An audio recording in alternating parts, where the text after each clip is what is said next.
Donc, Boker Tov. Aujourd'hui, on va parler donc de la paracha de Vayakel. Et un peu comme les semaines précédentes, on va essayer de s'attacher vraiment à essayer de comprendre le pshat, c'est-à-dire la paracha en tant que paracha. Et aujourd'hui, on va ramener beaucoup de psukim, donc je vais devoir mettre le texte sur l'écran. Vous allez le voir, et on va essayer de comprendre un petit peu quelque chose qui est un thème qu'on aborde relativement souvent, c'est de la relation qui existe entre le Mishkan et le veau d'or. Est-ce qu'il y a un rapport, une relation entre le Mishkan et le veau d'or, c'est-à-dire entre le tabernacle et le veau d'or? C'est ce qu'on va voir aujourd'hui. Et comme j'ai dit, on va surtout s'attacher au pshat, c'est-à-dire vraiment les versets eux-mêmes, essayer de les comprendre. Et à partir des versets, bon, évidemment, on va un peu développer, mais surtout essayer de comprendre qu'est-ce qui se passe véritablement. Et donc, je vais commencer tout de suite par montrer les premiers versets. Le verset, la paracha commence donc par les mots suivants. Elle commence en disant Vayakel Moshe et kol hadat bnei Israël, ce que vous voyez devant vous. Vayomer alehem ele advarim asher tziva Hashem la'asot otam. Donc, Moshe rassemble les enfants d'Israël et il va leur annoncer quelque chose de très important. Il faut noter que le mot Vayakel apparaît relativement rarement. C'est-à-dire que ce n'est pas tous les jours que Moshe a rassemblé l'ensemble des enfants d'Israël. Et donc, s'il le fait, c'est certainement pour quelque chose de très important ou de nouveau ou peut-être pour indiquer un nouveau changement ou quelque chose comme ça. Or, ce que l'on voit tout de suite, c'est que Moshe a rassemblé les enfants d'Israël pour leur dire des banalités. Qu'est-ce qu'il leur dit en fait? Verset 2. Sheshet yamim ta'aseh melacha, beyom hashvi yeh kodesh lachem, Shabbat, Shabbaton, Lachem, etc., etc. Lotevarouesh, Bekol Moshvotem. C'est-à-dire, première chose que Moshe leur annonce, après les avoir réunis, quelque chose d'exceptionnel, c'est de leur dire, ben voilà, il faut faire Shabbat. Deuxièmement, Kechum eitrem teruma Lachem. On est revenu à Parashat Trouma. C'est-à-dire que ce qu'on avait vu dans la Parashat Trouma, quand Dieu avait demandé aux enfants d'Israël d'apporter donc leurs dons pour la construction du tabernacle, on le retrouve maintenant comme injonction.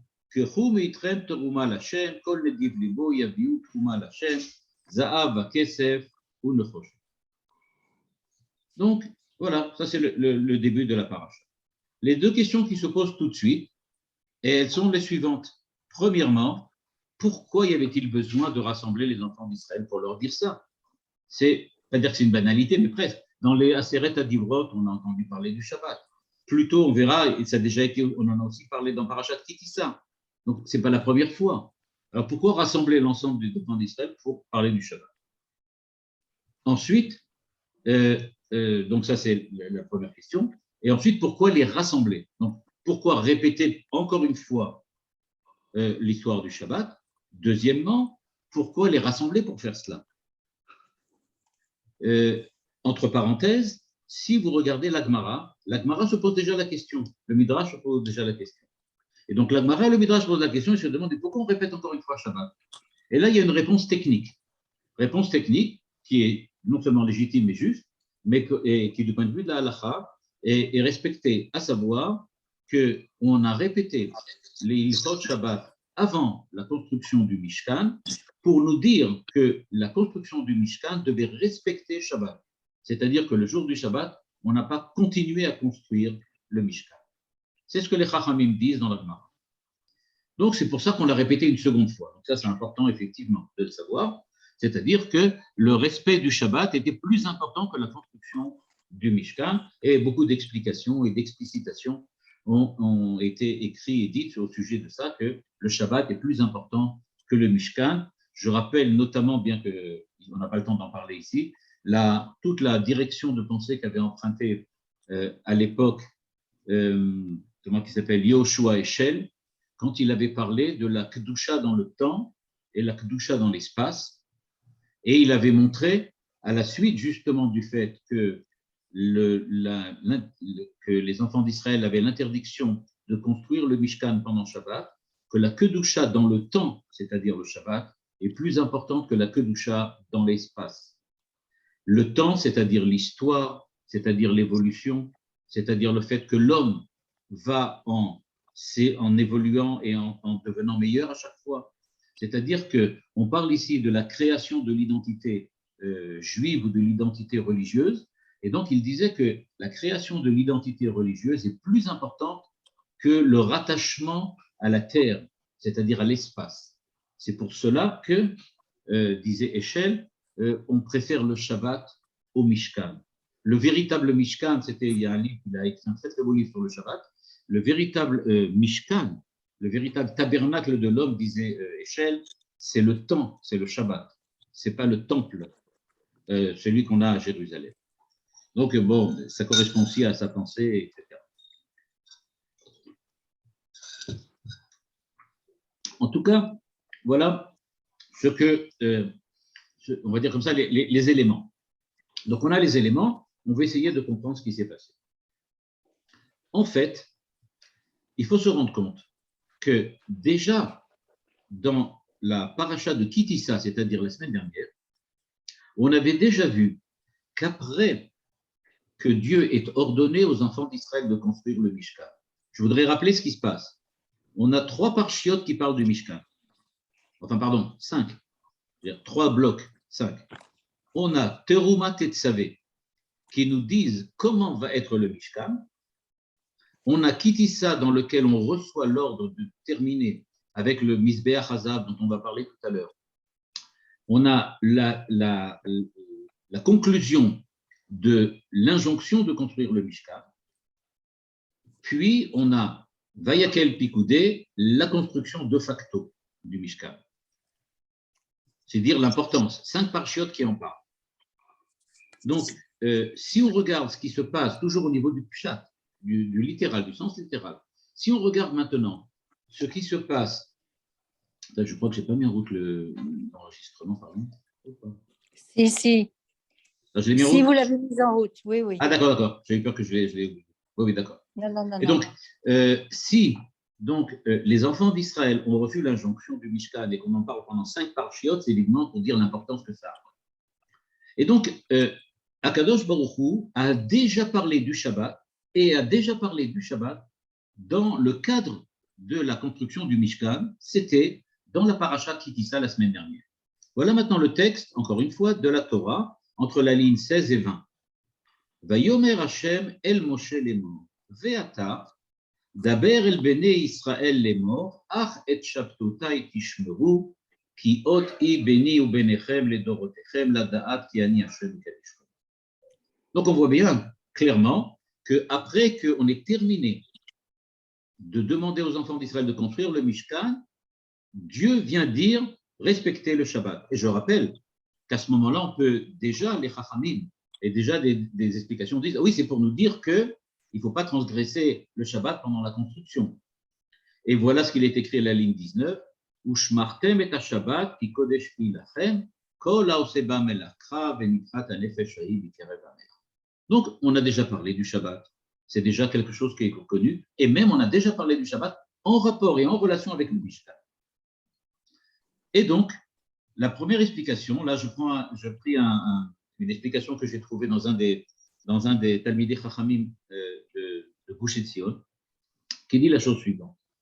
Il dit, en fait, regardez bien, il y a Shabbat avant, il y a la construction, Shabbat après la construction. C'est-à-dire, il y a 2 fois Shabbat. Et donc, nous dit, d'après ce commentaire, on pourrait dire à Torah choseret al sivuya Shabbat kedei litzor misgeret. C'est-à-dire, le Maaseh à Egel, qui est décrit dans Parashat Kitissa, est situé en sandwich entre 2 Shabbatot. Il y a un Shabbat avant comment on appelle ça, le Chet HaEgel, puis un Shabbat après le Chet HaEgel. Il y a donc un Shabbat qui encadre, on peut dire, le Chet HaEgel.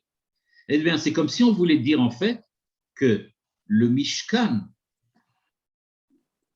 et le Hegel sont liés, tout ça par l'intermédiaire du Shabbat. Mais ce qui va être intéressant, c'est de dire si le Shabbat, le Hegel et le Mishkan sont liés, alors quel est le sens que ça prend vraiment? Eh bien, ce qu'on va faire, c'est qu'on va essayer de comparer ce qui a été dit au moment de l'ordre de construire le Mishkan, et le moment où on en parlera du Shabbat, puis après ça, quand on le construit, ce qu'on dit du Shabbat, et les différences entre les deux vont nous apprendre quelque chose d'extrêmement important. Et à ce moment-là, on comprendra pourquoi les Béné Israël ont été réunis. On va commencer comme ça. Parashat Trouma. Donc, on est il y a 3 semaines. On est il y a 3 semaines. Il est écrit Daber el Béné Israël, veikrouli teruma. On est d'accord. Donc, on doit prendre la Trouma. Parashat Kitissa, il est écrit Shabbat. Ata daber el Béné Israël lemor, at et shabtotai tishmeru. Donc, qu'est-ce que ça veut dire? Eh bien, en fait, quand on dit Daber el Béné Israël, d'après certains commentaires, Daber el Béné Israël, ça veut dire rassemble les enfants d'Israël et dis-leur ce que je viens de te dire maintenant. Daber el Béné Israël, veikro trouma. Et ensuite, pour Shabbat, Daber el Béné Israël et shabtotai tishmeru. Et au début de notre paracha, Vayakel Moshe et kol adat Béné Israël, et il reparle et du Shabbat et de la Trouma. C'est-à-dire donc que l'on voit qu'il y a une répétition claire. Il y a écrit dans Parashat Trouma, apporter la Trouma. Il y a écrit dans Parashat Kitissa, respecter Shabbat. Et dans notre paracha, on recommence encore une fois. Rassemble les enfants d'Israël et dis-leur Shabbat et Trouma. Ça veut dire que si les Béné Israël ont été réunis 2 fois, si on admet que Daber et le Béné Israël, ça veut dire les réunir. Et si on voit que Dieu répète, c'est qu'il y a eu un changement. Quel est le changement qu'il y a eu? Eh bien, le Chet HaEgel. C'est-à-dire que ce que l'on voit, c'est que avant le Chet HaEgel, il y a l'injonction de Shabbat, il y a l'injonction de la Trouma. Après le Chet HaEgel, on retrouve Vayakel, injonction de la Trouma, injonction du Shabbat, encore une fois. Pourquoi? Pour nous dire, le Hegel a tout changé. On est obligé de recommencer à zéro. Mais qu'est-ce qu'on va recommencer à zéro? On va le découvrir maintenant en regardant ce qui a changé vraiment.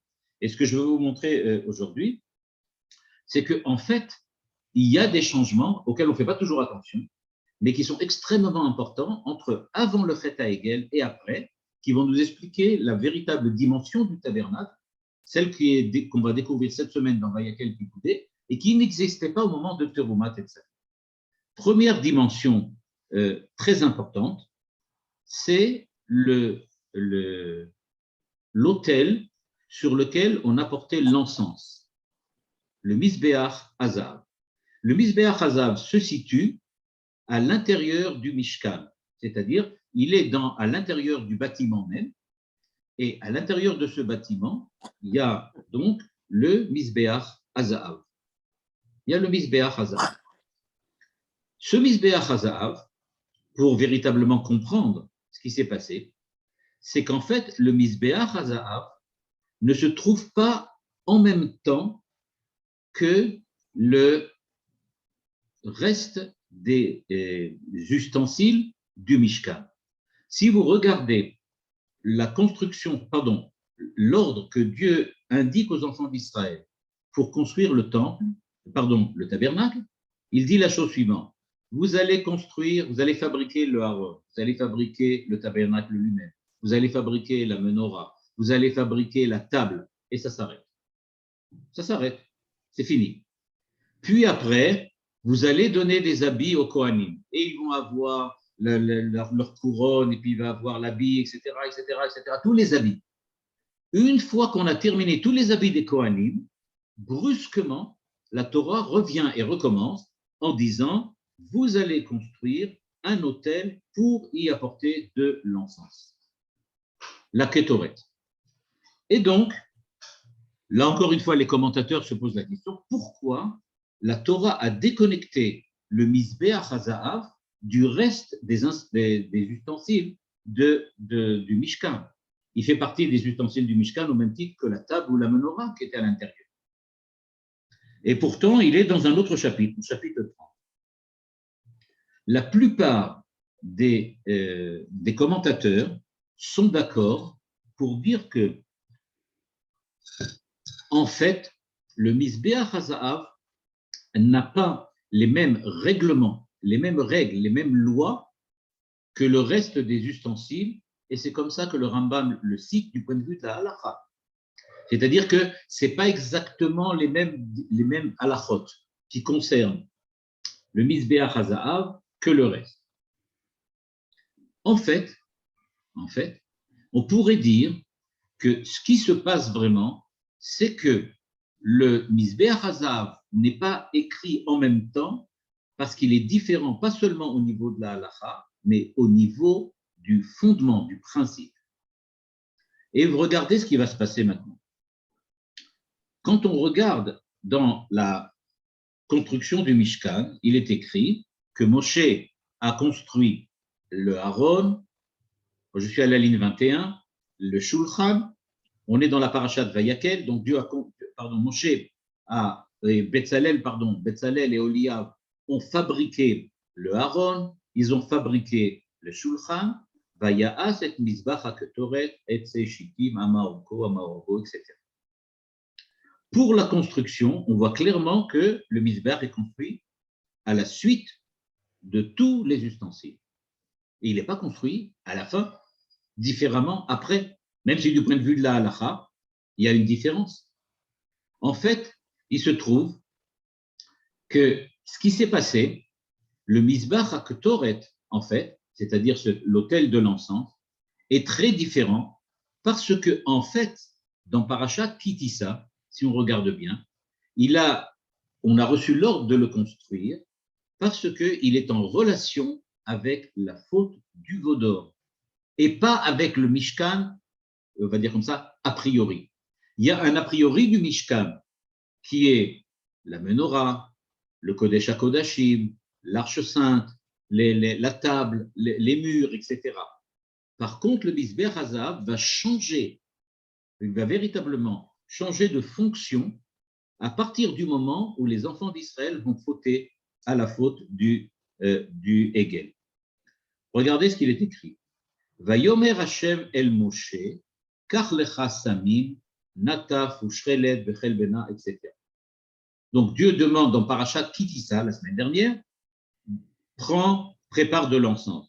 Vasita ota ketoret, veshachakta mimena adek, vaktoret acharata ase bematkunta, lota asu lachem, ish asher yase, venikrat me'ama. Donc, Moshe a reçu l'ordre de fabriquer de la ketoret. C'est-à-dire, il n'y a pas du tout écrit que ce Mizbach HaKetoret, il est fait pour Aaron et les Kohanim. Ce n'est pas aux Kohanim que Dieu demande de faire le Mizbeach HaZahav. C'est à Moshe directement. C'est-à-dire, c'est Moshe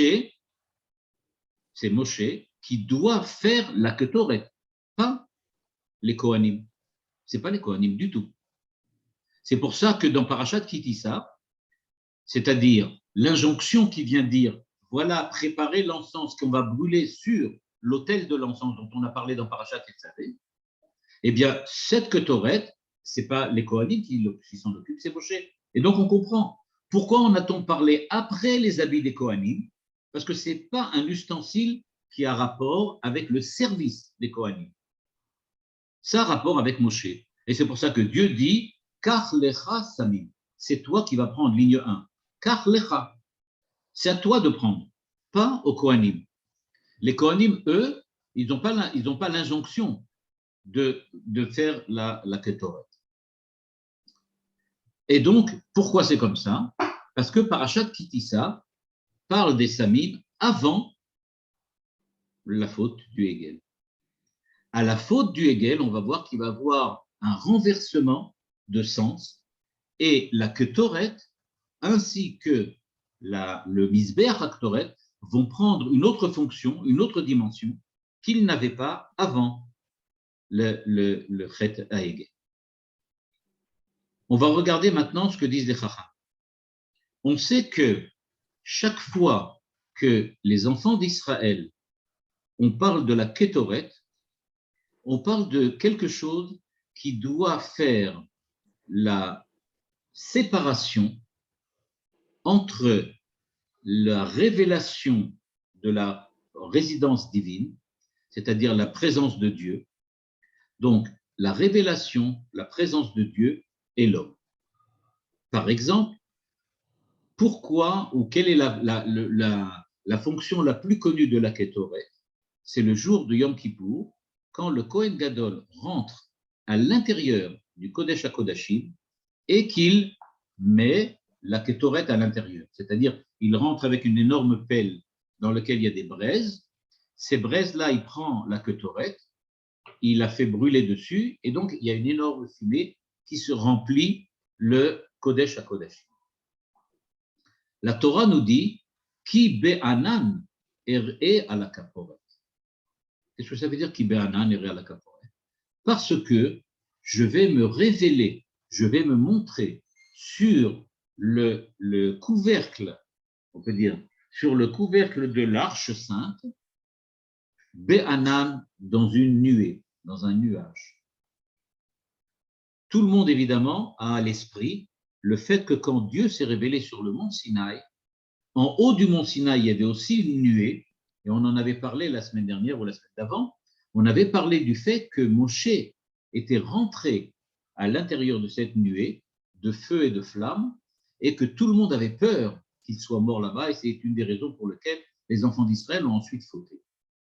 Mais il n'en demeure pas moins que ce qui se passe maintenant, c'est que Be'anan erae à la kaporet. On revient sur ce qui s'est passé sur le mont Sinaï. Moshe Rabbeinu a rencontré Dieu en étant, on peut dire comme ça, enveloppé dans une nuée. De la même manière, au moment où le Kohen Agadol va rencontrer Dieu à l'intérieur du Kodesh HaKodashim, il doit être absolument enveloppé dans une nuée. C'est-à-dire, Dieu ne veut pas, ne désire pas se révéler directement à l'homme. Il veut qu'il reste quelque chose de opaque, quelque chose d'obscur, quelque chose qui empêche l'homme d'avoir accès directement à la présence de Dieu. C'est ce que je parlais tout à l'heure en disant qu'il faut faire quelque chose qui sépare l'homme de la révélation divine. Donc la Kétoret vient montrer que l'homme doit être séparé de la révélation divine, comme si Dieu se révélait à l'homme en lui disant « fais bien attention, même si j'accepte d'être en contact avec toi, il n'en demeure pas moins que toi et moi, on n'est pas sur la même longueur d'onde, on n'est pas pareil, on n'est pas identique. Dieu n'est pas l'homme, l'homme n'est pas Dieu. Il y a une différence, il y a une tension qui doit rester entre l'homme et Dieu. Cette tension qui doit rester entre l'homme et Dieu, elle vient justement montrer que Dieu ne se révèle jamais complètement et suffisamment au désir de l'homme. L'homme, à la mesure, par exemple, du désir de l'homme, l'homme désire rencontrer Dieu, Dieu lui dit, il y aura toujours quelque chose qui va faire la différence, qui va faire un manque pour toi, c'est-à-dire que tu vas devoir savoir que Dieu ne se révèle pas complètement à toi. C'est ça le rôle de la Kétoret. Et donc, ce qui s'est passé, c'est que la Kétoret vient indiquer distance, distanciation. L'homme n'est pas divin, Dieu n'est pas homme. Ce qui s'est passé ensuite avec le christianisme semble nous montrer que la Kétoret avait vraiment une très grande importance, puisque dans le christianisme, justement, on insiste sur le fait que Dieu est devenu homme et qu'un homme est devenu Dieu. C'est-à-dire, justement, c'est cette notion-là que la Torah indique avec la Kétoret. Chez nous, il n'y a pas de cette, on peut dire comme ça, de cette perte de frontières, comme on dirait aujourd'hui, de cette invasion à travers la frontière. Et donc, Dieu d'un côté, l'homme de l'autre, même si on est en contact. Après tout, une nuée, on peut la traverser, c'est pas très dur. Mais il faut indiquer qu'il y a une différence. À quel moment on retrouve encore une fois l'histoire de la Kétoret? quand les enfants d'Israël fautent et qu'ils commencent à mourir et que Dieu les frappe au moment de l'histoire de la viande là-bas, quand ils demandent de la viande et qu'on leur envoie les cailles, les espèces d'animaux là, la même chose. Aaron HaKohen prend la Ketoret, va yavdel ben achaim ou ben ametim. C'est-à-dire, il y a une révélation divine cette fois-ci par une sanction, par une punition. Et encore une fois, la Ketoret vient faire la différence, la distance. Là où il passait avec la Ketoret, d'un côté on était vivant, de l'autre côté on était mort. Et donc ça vient bien indiquer qu'il faut faire la distance entre les deux et qu'il faut savoir respecter cette distance. De la même manière, au moment où on doit juger si Korach et ses acolytes ont raison ou pas, on va utiliser la Ketoret. C'est-à-dire qu'on va demander à Dieu de se révéler, évidemment dans les limites de la révélation. Et donc c'est pour ça qu'il faut une Ketoret pour justement mettre la distance entre l'homme et Dieu. Et maintenant, ligne 12. Quand Moshe vient parler avec Dieu, il y a une Ketoret.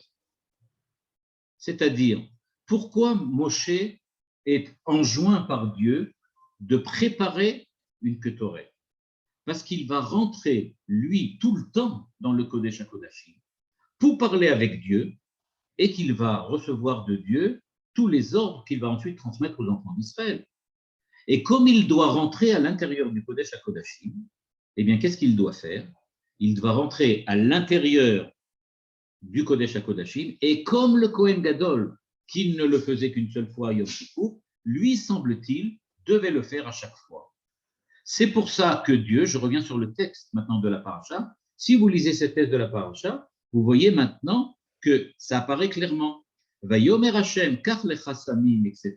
Vasita ota kotoret, veshachakta mimena adet, venatata mimena lifne aedut be'oel moed. Regardez bien. Asher ivaed lecha shama. C'est-à-dire, Dieu lui dit, quand toi tu viendras au rendez-vous avec moi, c'est-à-dire quand tu viendras me rencontrer dans le Kodesh HaKodashim pour recevoir les ordres, je veux que toi tu apportes la Ketoret.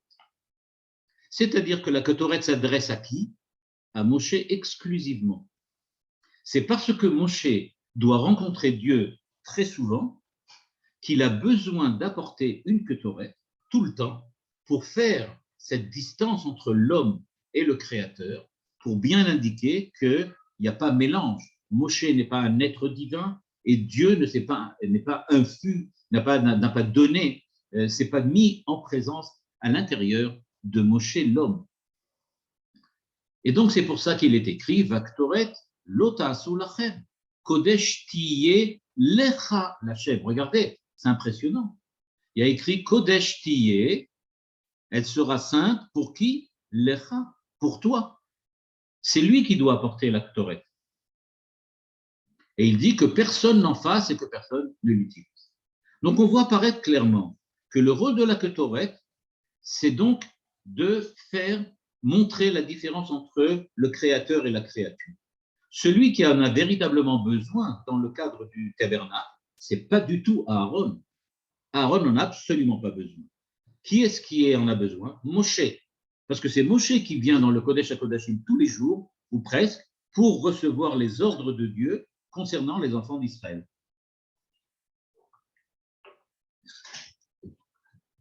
Et maintenant, on arrive à un deuxième point extrêmement important. Où est-ce que on mettait cette Ketoret, cet encens? Eh bien, cet encens, on devait le mettre dans le Kodesh HaKodashim. C'est là qu'il faut la mettre. C'est-à-dire, regardez bien, Dieu ne dit pas à Moshe, prépare un autel pour l'encens.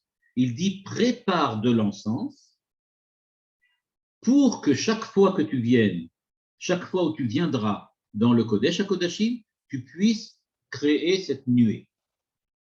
Comment Moshe devait le préparer? Il devait prendre les braises sur l'autel des sacrifices qui était dehors, en dehors du tabernacle, qui était dans la cour du tabernacle. C'est là-bas qu'il devait chercher les braises, les rentrer à l'intérieur, rentrer à l'intérieur du Kodesh à Kodashim où il y avait l'arche de l'Alliance, et là-bas prendre la Ktoret et la mettre dessus, et à ce moment-là se créer la nuée. C'est ça qu'il devait faire. Il n'y avait pas besoin d'autel. Et donc, comme on faisait ça à Yom Kippourim. Or, qu'est-ce qui s'est passé au moment du Hegel? On est à la ligne 17. Au moment du Hegel, on en a parlé la semaine dernière, apparaît quelque chose de tout à fait nouveau. Apparaît, comme on l'a vu la semaine dernière, que Aaron HaKohen lui-même a pris l'initiative de faire le veau d'or. Et comme on l'avait expliqué la semaine dernière, le veau d'or, ce n'est pas vraiment une faute, ce n'est pas une hérésie idolâtre. Il s'agit d'un problème, comme on l'a vu la semaine dernière, de relation entre Dieu et le peuple et de confiance du peuple en la présence de Dieu. Et donc, ce qui s'est passé, c'est la chose suivante. Au moment où Moshe descend de la montagne et il voit que le peuple est en pleine débauche, en pleine dérive, qu'est-ce qu'il se passe? Il sait tout de suite, après s'être renseigné, que le véritable responsable, c'est Aaron. Ligne 19, Ki perao à Aaron les shimtsa bekamehem. C'est-à-dire, ligne 19, Moshe se rend compte que celui qui a rendu les enfants d'Israël complètement fous, c'est Aaron. En faisant cette fête et en provoquant que les enfants d'Israël participent à une fête, ça a dérivé en débauche. Ça, c'est Aaron qui l'a fait. Il n'avait qu'à pas indiquer aux enfants d'Israël qu'on va demain faire une fête. Il aurait pu laisser ça comme ça. Et la Torah dit, un peu plus loin, Vayigof Hashem, ligne 19 sur la fin, Vayigof Hashem et ha'am, al asher asu et ha'egel, asher asa Aaron. Et le peuple a été frappé, sanctionné, puni parce qu'ils avaient fait le veau qu'avait fait Aaron. C'est-à-dire, ils sont punis parce qu'ils sont tombés dans la débauche autour de ce veau qui a été fabriqué par Aaron. En fait, il faudrait dire la chose suivante. Ils ont été frappés parce qu'ils ont fait le culte du veau qui a été fabriqué par Aaron. C'est ça ce que le verset veut dire. C'est-à-dire que Aaron, en fait, est considéré comme responsable, en tout cas partiellement, de la faute du veau d'or. La Torah considère que la faute du veau d'or est à l'instar de l'initiative de Aaron. Et c'est pour cela que maintenant, la faute du veau d'or a transformé complètement la situation de Aaron et la position de Aaron à l'intérieur de la hiérarchie, on peut dire, des Kohanim et d'Israël globalement. Son situation a complètement changé.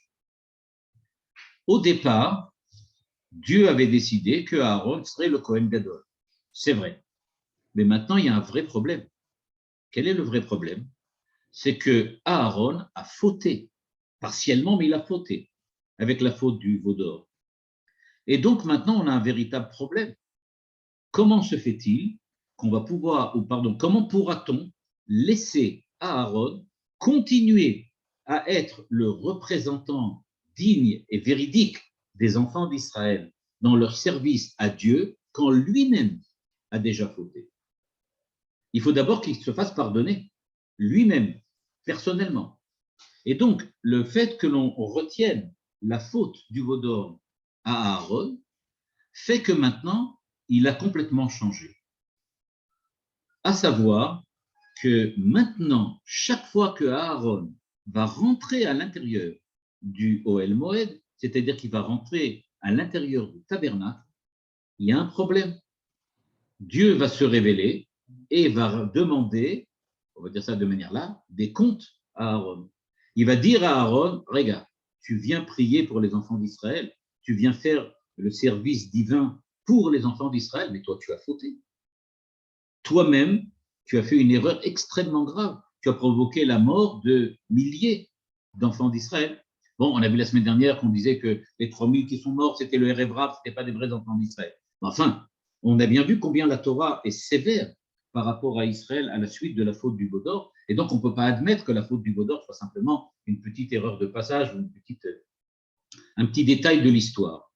Et donc, puisque la faute du veau d'or est tellement importante, c'est que Aaron, et que Aaron en a une responsabilité, à chaque fois que Aaron va rentrer à l'intérieur du tabernacle, il va devoir apporter de l'encens et brûler de l'encens, pas dans le Kodesh HaKodashim, parce qu'il va rencontrer Dieu, mais parce qu'il va devoir se faire pardonner pour la faute du veau d'or à laquelle il a participé de manière active et à laquelle la Torah lui reproche une responsabilité partielle. C'est pour cela que l'on fait rentrer un Mizbeach HaZahav à l'intérieur du tabernacle, en fin de compte. Il n'était pas prévu. Il n'était pas prévu parce que l'encens, la Kétoret, elle n'était prévue que pour Moshe. Il n'y a que Moshe qui devait la porter quand il rencontrait Dieu à l'intérieur du Kodesh HaKodashim.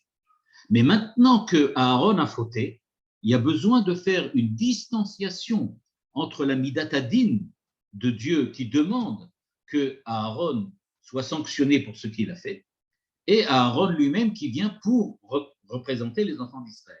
Et donc maintenant, à l'intérieur du tabernacle lui-même, et pas dans le Kodesh HaKodashim, on invente une nouvelle fonction pour la Kétoret, c'est que non seulement il y a la Kétoret qui crée la nuée lors de la rencontre homme-Dieu, mais maintenant il y a une nouvelle Kétoret, une Kétoret qui vient préserver et sauver Aaron et les Kohanim au moment où ils viennent entamer le service divin, c'est-à-dire, imaginez maintenant la réalité de ce qui se passait. Si on veut regarder la réalité, quand les enfants d'Israël, quand les Kohanim rentrent à l'intérieur du Mishkan, ils rentrent dans une nuée. Il y a un énorme brouillard à l'intérieur. Pourquoi? Parce qu'il y a la Kétoret. Alors maintenant, encore une fois, ce que je dis là, ce n'est pas rigoureux. Pourquoi ce n'est pas rigoureux? Parce qu'en fait, ce n'était pas vraiment une nuée. En fait, on raconte que la flamme, la nuée, elle montait directement en haut. Parce que tout le monde est bien conscient que s'il y a un énorme brouillard là-bas à l'intérieur, on ne voit rien, on ne peut pas travailler, on ne peut rien faire. Donc c'est clair que c'était. Mais il y avait cette nuée qui montait vers le haut, qui sûrement devait redescendre un peu. Et donc il y avait quand même cette impression de brouillard, cette impression de nuée à l'intérieur du Kodesh. Et donc ça venait montrer que quand Aaron rentrait pour faire le service divin à l'intérieur du Mishkan, eh bien lui aussi devait prendre une distance par rapport à Dieu à cause de la faute du Hegel auquel il avait participé. Donc ça, c'est la première dimension différente. Et maintenant, on comprend déjà beaucoup mieux ce qui se passe. On n'a pas encore parlé du Shabbat, on n'a pas encore parlé de l'acte roumain. On va y arriver. Deuxième grande différence, qu'est-ce qui s'est passé au moment de l'intronisation du Mishkan? On va en parler plus tard dans le livre de Vaïkra, dans la paracha Vaï Bayom Hashmini, dans la paracha de Shemini.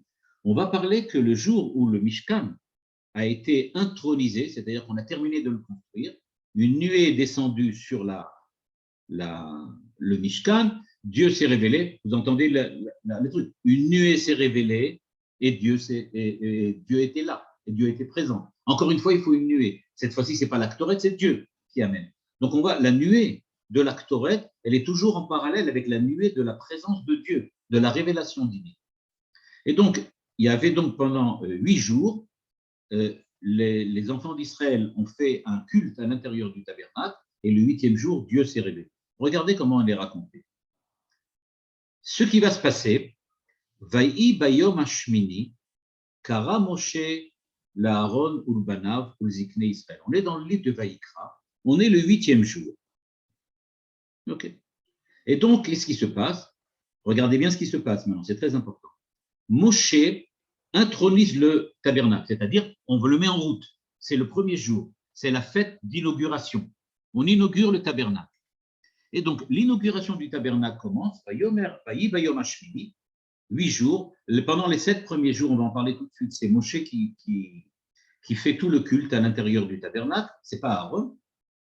Donc, le 8e jour, Moshe appelle Aaron et ses enfants et les anciens.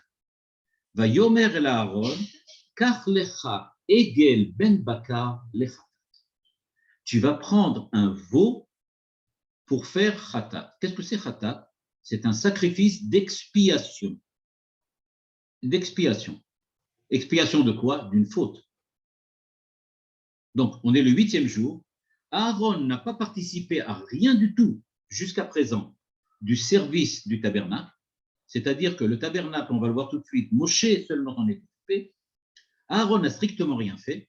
Il n'a encore rien commencé. On est le jour de l'inauguration. Et Moshe s'adresse à lui et lui dit, va chercher un Egel ben Bakar et apporte un sacrifice d'expiation des fautes. Par-dessus, ensuite, Aïl leola temimim. Temimim, pardon, pas temimim. Va crève l'ifne Hashem. Et va apporter un holocauste. Ça, un holocauste, ça indique s'approcher de Dieu. Va crève, tu t'approches. Donc, en fait, ce que dit Moshe à Aaron, c'est la chose suivante. Tu vas t'approcher de Dieu avec l'holocauste, mais avant, tu vas apporter un sacrifice pour expier une faute. Laquelle? De quelle faute on parle? Deux choses très importantes. Egel, il y a écrit. Egel ben Bakar. C'est la faute du Egel. C'est la faute de Aaron. Aaron ne peut pas rentrer à l'intérieur du tabernacle et ne peut pas commencer à faire le service divin s'il n'a pas apporté un sacrifice d'expiation pour la faute du veau d'or, du Egel. Et vous pourrez poser la question tout de suite, d'accord, mais toutes les khatat, c'est des Egel. Alors, quelle différence ça fait? C'est vrai, toutes les khatat sont des Egel. Il s'avère que pas du tout. Il n'y a aucun khatat, aucun sacrifice d'expiation pour lequel on apporte un Egel ben Bakar. On apporte toujours un autre animal, jamais un Egel. Le seul Egel, c'est-à-dire le seul veau qu'on ait apporté dans un khatat, dans un sacrifice d'expiation, c'est celui de Aaron. On ne peut pas dire que c'est un hasard. Et donc, le seul Egel qu'on apporte, c'est celui de Aaron. Donc, Aaron vient expier la faute du Egel avant même de commencer à rendre le service divin, à prendre son service à l'intérieur du tabernacle. Donc là, c'est énorme. C'est-à-dire qu'en fait, qu'est-ce que dit Moshe? Moshe dit, jusqu'à présent,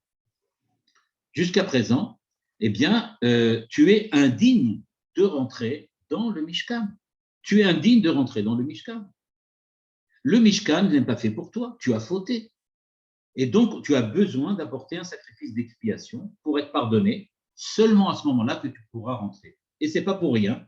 Maintenant, je prends le chapitre d'avant, le chapitre 8 de Vaïkra. Regardez ce qu'il est écrit. Il y a écrit que l'inauguration du Mishkan se fera, c'est de la ligne 12 à la ligne 17, se fera par tout un service particulier, le service d'inauguration. Ce service d'inauguration, pendant 7 jours, on apporte des sacrifices, on allume des feux, on allume, etc., etc. Puis le 8e jour, on a vu Aaron va venir. Regardez qu'est-ce qui se passe. Pendant 7 jours, Vayakrev Moshe et Bene Aaron, Vayalbishem Kutanot. Moshe habille des habits de Keuna, donc des habits de prêtre, à Aaron et ses enfants. Très bien. Et bien, ils font rien du tout. Ils font rien. Vayagesh et parachatat, regardez, par achatat, pas egel achatat, par achatat. On amène pas un veau, on amène un bœuf. Le khatat, c'est un bœuf, c'est pas un veau. C'est jamais un veau. Le veau, c'est Aaron qui l'a amené. Donc, il a pris parachatat, vaïsmoch Aaron ubana bet yedem al rosh parachatat. Ensuite, vaïshrat, vaïkach Moshe et Adam. Qui est-ce qui a fait donc on appelle ça, qui est-ce qui a fait la shrita? Qui est-ce qui a fait qui a égorgé? Qui est-ce qui a fait le sacrifice? Moshe. Vaïshrat, vaïzrok Moshe et Adam. Vaïakter Moshe et Arosh, etc., etc. On voit que pendant 7 jours, c'est Moshe qui prend le rôle du Kohen Gadol. Eh bien, il faut dire ça à l'inverse. c'est que c'est le 8e jour que Aaron devient Kohen Gadol. Celui qui naturellement est le vrai Kohen Gadol, c'est Moshe, parce que lui il n'a pas fauté. Par contre, Aaron qui a fauté est indigne de rentrer dans le tabernacle, et il est donc indigne d'être le grand prêtre, et c'est pour cela que Moshe, pendant les 7 jours de l'inauguration, est celui qui est le vrai Kohen Gadol, et ce n'est que le 8e jour après qu'il a été pardonné que Aaron va véritablement rentrer. Eh bien, ce qui s'est passé, c'est que donc que le Chet HaEgel a complètement transformé là aussi le rôle du tabernacle. En fait, le tabernacle, c'est les Kohanim qui devaient y rentrer, certainement. Mais on voit bien que tout tournait autour de la révélation que Moshe devait avoir là-bas. C'est lui qui devait apporter la Ktoret, c'est lui qui devait faire une partie des sacrifices s'il le faut. Mais maintenant, ça a changé à cause du Chet HaEgel, et on est obligé d'apporter un sacrifice d'expiation pour Aaron afin qu'il puisse rentrer à l'intérieur du tabernacle et devenir le grand prêtre. À tel point que si on regarde bien, ligne 21, dans la Torah, on ne parle jamais de Korban Khatat. Il n'y a pas de Korban Khatat. Il n'y a pas de sacrifice d'expiation. Alors, comment se fait-il qu'il y en a? Eh bien, il y en a seulement après la faute du veau d'or. Avant la faute du veau d'or, il n'y a pas écrit qu'on apporte des sacrifices d'expiation. C'est la faute du veau d'or qui fait ce renouveau de sacrifice d'expiation et qui fait que maintenant, on est obligé, quand on faute, d'apporter un sacrifice. C'est-à-dire que tous les chataot qu'on amènera par la suite, ils sont toujours en relation avec la faute du veau d'or. À savoir, un monsieur a fauté, il a fait une avéra, je ne sais pas, mais il a fait quelque chose le Shabbat involontairement, et donc maintenant il doit apporter un sacrifice d'expiation. Il arrive au tabernacle ou au temple et il apporte son sacrifice. Nous dit Rashi la chose suivante. Ubeyom pakod di pakadti alechem chatatrem. Dit Rashi parashat Shemot, après la faute du veau d'or. Tamid keshe efkod alehem avonotehem upakadti alehem meat mina avon hazeh im sha'ar avonot en puranut ba leIsraël shen baktsat mipiraon avon haegel. Nous dit Rashi, chaque fois que quelqu'un apporte un sacrifice d'expiation, ce sacrifice d'expiation vient expier sa faute et un petit peu de la faute du veau d'or. C'est-à-dire qu'il n'existe pas de sacrifice de khatat, d'expiation, qui ne comporte pas en lui aussi une dimension empruntée à la faute du veau d'or. Il n'y a pas de khatat sans le veau d'or, à tel point, donc nous dit Rashi, que quand vous apportez un sacrifice, eh bien ce sacrifice d'expiation, il est aussi pour expier cette faute du veau d'or, qui, semble-t-il, n'a jamais été complètement expiée, et qu'il faut pour y être pardonné, pour en être pardonné, il faut apporter tous les jours et tout le temps des sacrifices. Et donc ça, c'est extrêmement important. La faute du veau d'or est une faute infinie dans le temps. Elle va durer, elle perdurer définitivement. Quand est-ce que la faute du veau d'or sera vraiment effacée? Quand les enfants d'Israël ne commettront plus aucune faute. Parce qu'en fait, dit la Torah, à l'intérieur de chacune de nos fautes, il y a l'aberration, il y a l'erreur, il y a l'aveuglement qui nous a pris lorsque on a accompli la faute du veau d'or. La faute du veau d'or est présente dans toutes les fautes parce qu'elle est l'archétype de la faute même. C'est la faute par excellence. Et cette faute par excellence, elle est présente donc dans toutes nos fautes parce qu'il n'y a aucune faute vis-à-vis de Dieu, vis-à-vis des hommes, qui demandent d'abord d'être pardonnés entre les hommes, évidemment. Mais il n'y a pas de faute qui ne comporte pas aussi l'hérésie de la faute du veau d'or. La faute du veau d'or est une faute qui est fondamentale. Et Manitou, très souvent, fait le rapprochement, à la suite du Zohar et de la Kabbalah, entre la faute du veau d'or et la faute du premier homme, Adam Arishon. En fait, la faute du veau d'or et la faute d'Adam Arishon, dit le Zohar, c'est la même. C'est la même faute. C'est-à-dire, c'est le même fondement d'erreur. C'est la même hérésie. Eh bien, cette hérésie-là, elle est présente dans toutes nos fautes. Parce qu'on ne peut fauter que si on a été pénétré par Ruach Shtut, c'est-à-dire un esprit idiot, un esprit d'erreur qu'on a découvert au moment de la faute du veau d'or. Et donc, après la faute du veau d'or, on va définitivement maintenant devoir apporter des sacrifices d'expiation pour toutes nos fautes, parce qu'elles toutes proviennent de la faute du veau d'or. Et bien, de la même manière, le fait qu'on ait dû apporter, le Kohen Gadol ait dû apporter un sacrifice d'expiation, ça vient parce que Aaron a fauté dans la faute du veau d'or. Et c'est pour ça que le jour de l'inauguration, les 8 jours d'inauguration, les 7 premiers jours, c'est Moshe qui fait tout l'ouvrage du tabernacle, et c'est seulement le 8e que Aaron est purifié par le sacrifice d'expiation du Egel Ben Bakar, le seul de l'histoire, alors que toujours c'est par Ben Bakar, un bœuf. Là, on apporte un Egel parce que sa faute est une faute particulière dans laquelle il doit se faire pardonner la faute du veau d'or. Il existe encore un deuxième élément très important, c'est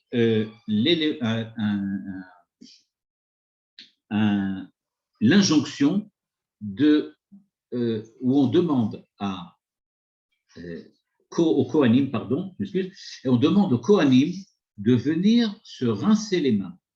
Verachatsu, ligne 3, Rachatsu Aaron ubanav mimeno et yedehem ve'et ragleh. Il y a donc kior, c'est-à-dire un grand récipient d'eau, à partir duquel, avec des petits robinets, etc., dans lequel Aaron et ses enfants devaient faire Netilat Yadayim et Netilat Raglaim. Par contre, c'est ce qui a été dit dans Shemot, voilà, vous devez fabriquer ce kior, ce lavabo, ce récipient d'eau.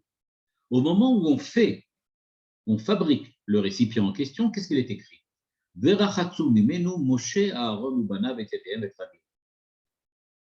Moshe aussi doit se laver les mains et les pieds quand il sert au temple. Comment se fait-il qu'avant, et ce n'était pas écrit que Moshe devait aller faire Netilat Yadayim?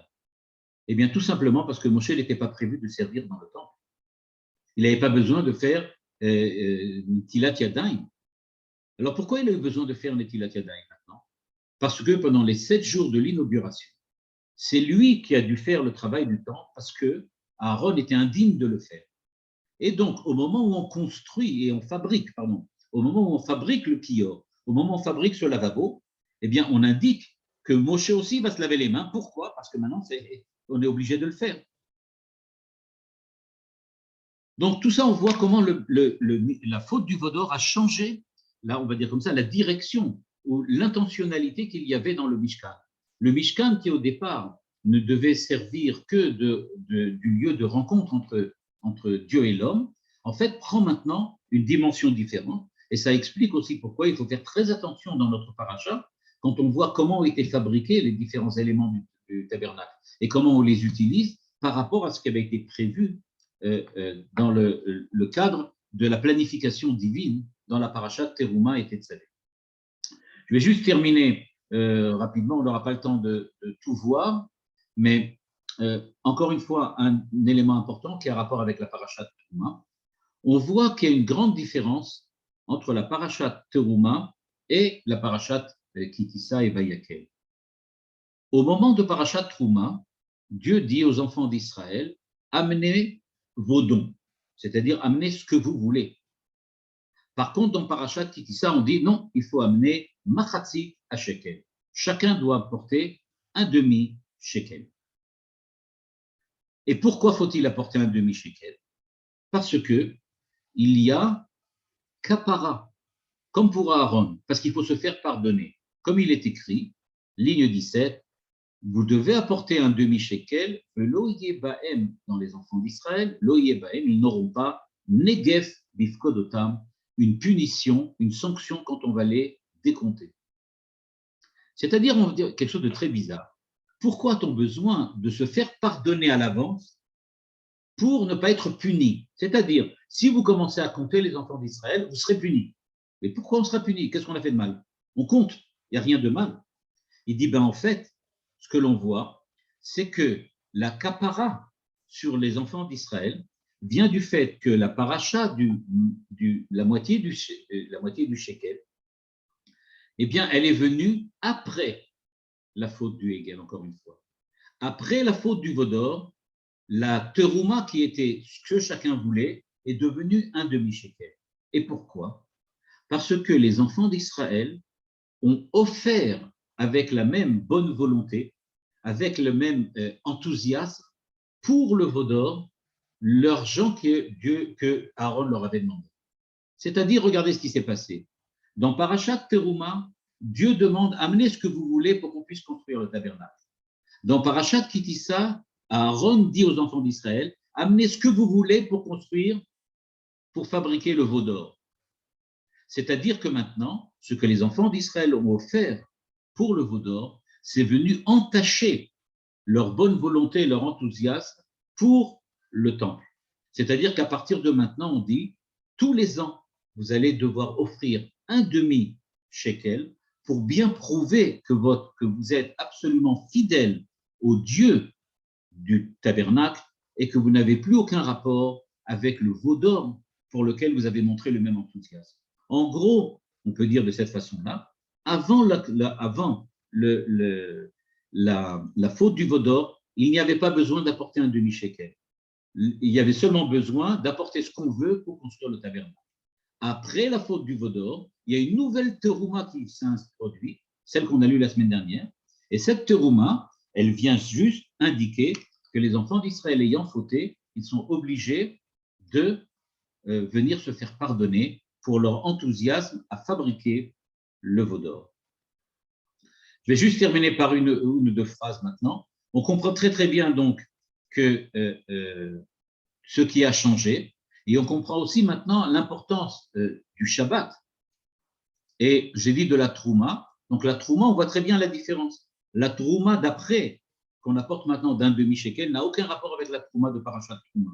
C'est quelque chose pour se faire expier la faute du veau d'or, et c'est quelque chose de tout nouveau. C'est pour ça que Moshe rassemble tout le peuple et leur dit, vous avez tous fauté avec le veau d'or. Donc vous devez tous rapporter un demi-shekel.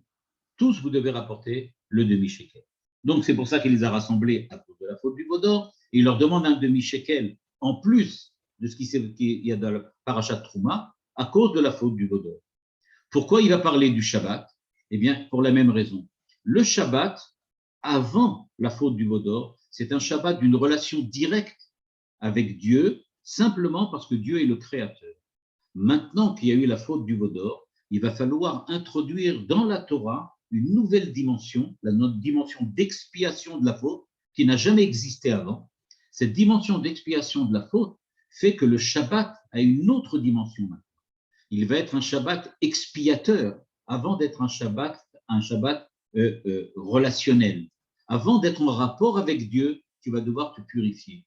C'est pour cela que la Gemara dit que le Shabbat, il est le résumé de la semaine qui précède et le départ de la semaine qui suit. Il faut d'abord résumer la semaine précédente avec les bienfaits que l'on a accomplis, avec les mitzvot qu'on a accomplis, etc. C'est-à-dire avoir le droit de rentrer dans le Shabbat.